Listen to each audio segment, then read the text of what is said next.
So in my video talking about how narcissists and borderlines both use hierarchical thinking, I called into question at the end just how much more empathetic borderlines are in comparison to narcissists, so I'm gonna expand about that in this video. You could also say that this video is for the people who so desperately and way too much want to separate NPD and BPD from each other even though they're both in the same cluster B for a reason.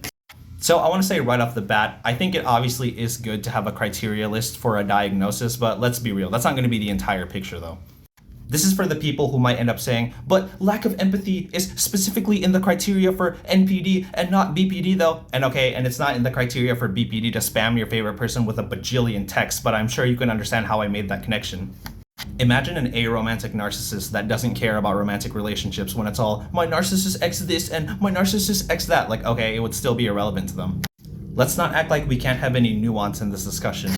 So I'm gonna say it outright. Just because your fear of abandonment is on display, it does not inherently make you more empathetic.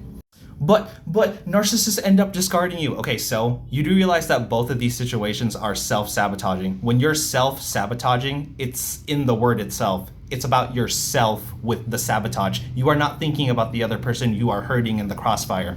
When borderlines do push and pull with another person, they're basically saying, I hate you, but don't leave me. You don't think that's going to be disorienting to the other person? That doesn't sound very empathetic to me.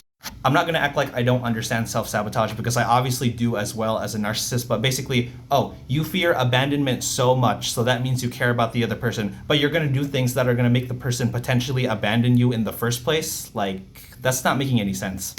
If you care about them so much like you say, then you wouldn't be creating a toxic environment where they question whether or not being with you is even safe in the first place. An empathetic person would ensure that it definitely is safe to be with you. But like I said, I do understand self-sabotage, and during moments of discard, I really felt like I was reclaiming myself, and I'm sure you thought you did when you were having your little temper tantrums, but you know, you thought you were, and I thought I was.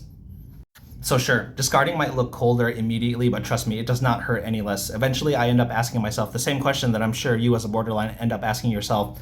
Why have I done that to myself? Why did I do that to myself?